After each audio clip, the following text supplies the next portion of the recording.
Καλημέρα YouTube. Πραγματικά έχουμε να κάνουμε βιντεάκι πάρα πολύ καιρό και σήμερα βρήκα λίγο την ευκαιρία που έχω και ρεπό να πούμε μερικά πραγματάκια. Η αλήθεια είναι αυτή τη στιγμή είμαστε στο αυτοκίνητο, κατευθυνόμαστε στο River για να πάρουμε κάποιες κάψουλες καφέ τις οποίες θέλω.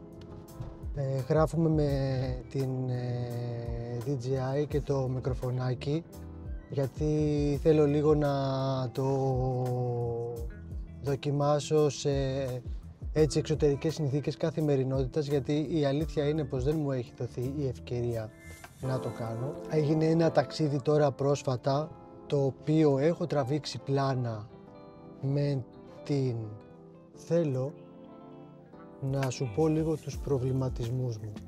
Αν κάποιος δει το συγκεκριμένο βίντεο μπορεί να αφήσει τη γνώμη του στα σχόλια για να δούμε λίγο τι γίνεται. Για αρχή πάμε λίγο να πάρουμε τον καφέ μας, τις κάψουλές μας και επανέρχομαι με τους προβληματισμούς μου. Γιατί πιστεύω ότι θα υπάρχουν άτομα εκεί έξω που έχουν αντιμετωπίσει ή έχουν έρθει σε αντίστοιχο δίλημμα και ίσως μπορεί να βοηθήσει η γνώμη τους.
Ερημιά τώρα το πρωί, δεν υπάρχει ψυχή.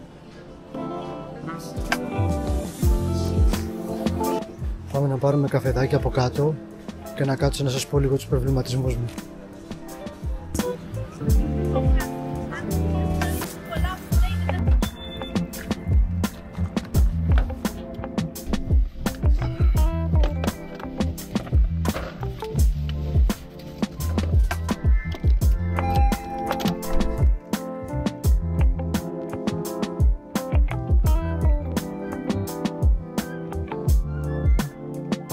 Και αφού πήραμε το καφεδάκι μας,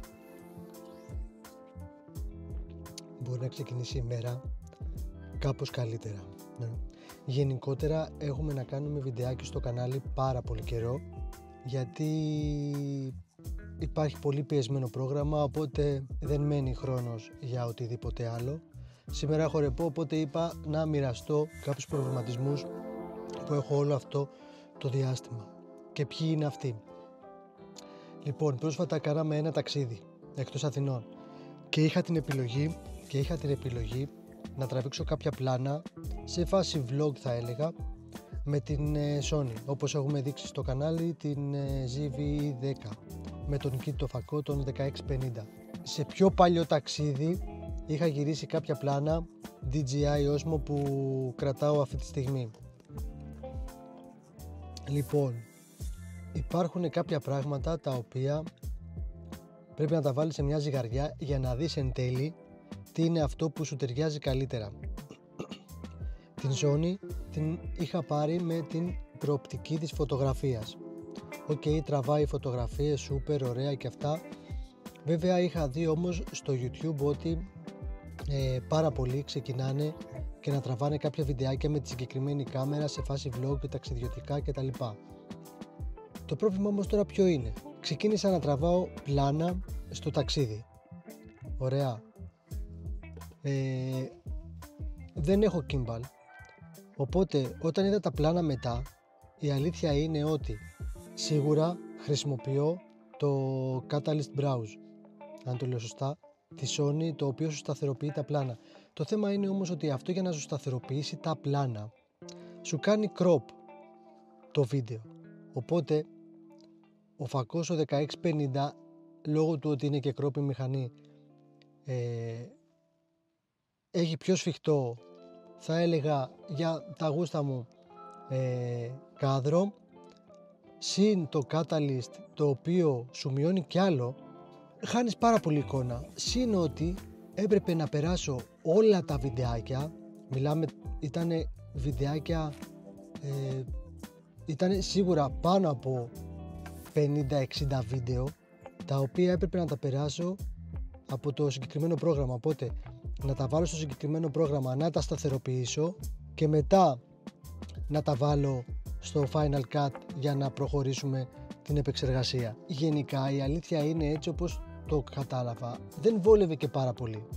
Οπότε έχω έναν ενδιασμό και λέω, τελικά αξίζει σε τέτοιου είδους ταξιδιωτικά να κρατάς μαζί σου την μεγάλη κάμερα, να το πω έτσι, ή εν τέλει και η DJI Osmo, που και αυτή γράφει 4K και είναι πάρα πολύ καλή στην εικόνα, αξίζει καλύτερα, γιατί τα πλάνα δεν είναι κουνημένα, ωραία, έχει ευρυγόνιο φακό, είναι πιο μικρή, δηλαδή χωράει πραγματικά και στην τσέπη του μπουφάν, μπορεί να την έχεις συνέχεια στο χέρι σου. Ενώ με τη Sony, ναι μεν η φωτογραφία είναι πάρα πολύ ωραία, μου αρέσει, δεν έχω βρει ακόμα αυτή την χρυσή τομή, θα έλεγα, που να μπορεί να με εξυπηρετήσει σε τέτοιου είδους βίντεο.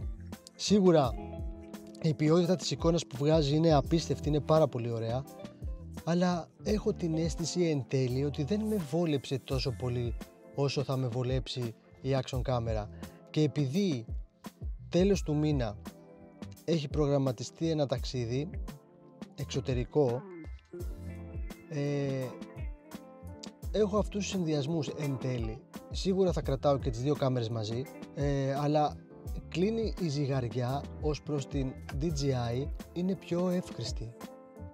Συν το κόμπο πακέτο το οποίο είχα πάρει έχει μέσα την μπαταρία, την οποία είναι τώρα μέσα στην κάμερα, είναι δύο μπαταρίες, οπότε ήταν και αυτό ένα πρόβλημα με τη Sony, ότι έπρεπε να είχα στο μυαλό μου κάθε λίγο και λιγάκι, γιατί δεν έχω έξτρα μπαταρίες, να τη βάζω λίγο στο power bank να πάρει λίγο.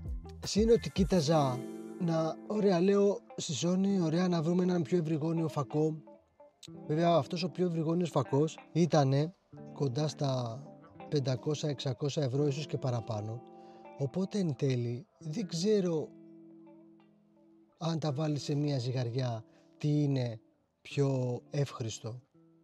Ποιοτικά σίγουρα η Sony θα είναι πιο πάνω, αλλά με τη DJI κάνεις πιο εύκολη τη ζωή σου, μπορώ να πω. Ίσως να μην έχω βρει ακόμα αυτή την χρυσή τομή η οποία θα χρειάζεται για να μπορέσω να κρατάω τη Sony μαζί. Δεν το ξέρω αυτό, δεν το ξέρω. Το επόμενο ταξίδι θα γίνει με τη DJI.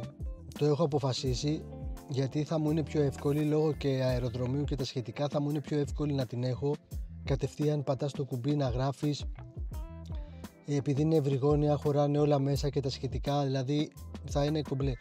Θα έχω και τη Sony μαζί, ίσως για κάποιο στατικό πλάνο, ή περισσότερο θα την έχω σίγουρα για τις φωτογραφίες. Οπότε αυτά ήθελα να μοιραστώ μαζί σας. Έχουμε να κάνουμε, όπως σας είπα και στην αρχή του βίντεο, πάρα πολύ καιρό έτσι να ανεβάσουμε ένα βιντεάκι.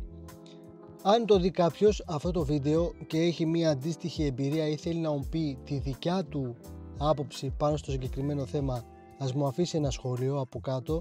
Θα χαρώ πολύ να μάθω και οι άλλοι πώς ακριβώς το σκέφτονται, γιατί μπορεί κάποιος να μην έχει όντως κάποιο θέμα, να τα έχει κουμπώσει όλα πάνω, ευρυγόνιους φακούς, τέρματα, πάντα όλα, και σου λέει ότι ok, δεν με πειράζει, εγώ θα τα περνάω Catalyst ή θα πάρω ένα gimbal. Το θέμα είναι και πόσο εύχριστα είναι όλα αυτά, δηλαδή δεν μπορώ να έχω το μυαλό μου σε ένα ταξίδι, αν θα τελειώσουν οι μπαταρίες, τι θα κουβαλάω μαζί, πώς θα τα κουβαλάω και τέτοια, δηλαδή πρέπει να ζεις και λίγο το ταξίδι, όχι μόνο το τι πλάνα θα βγάλεις. Οπότε αυτοί είναι οι προβληματισμοί μου. Αφήστε ένα σχόλιο, κάντε ένα like, ένα subscribe, όπως λένε και οι μεγάλοι youtubers, βοηθάει, δεν ξέρω, εγώ ανεβάζω βιντεάκια όποτε μπορώ, και θα χαρώ πολύ να τα πούμε σε ένα επόμενο βίντεο. Θα ανέβει βίντεο βόλτα με την κάμερα, την Sony, όταν θα ετοιμαστεί. Δεν ξέρω ακόμα, έχει ακόμα αρκετή δουλειά, η αλήθεια είναι. Όπως βγει, δεν θα κάτσω να σκάσω ιδιαίτερα. Να περνάτε όμορφα και θα τα πούμε σε ένα επόμενο βίντεο.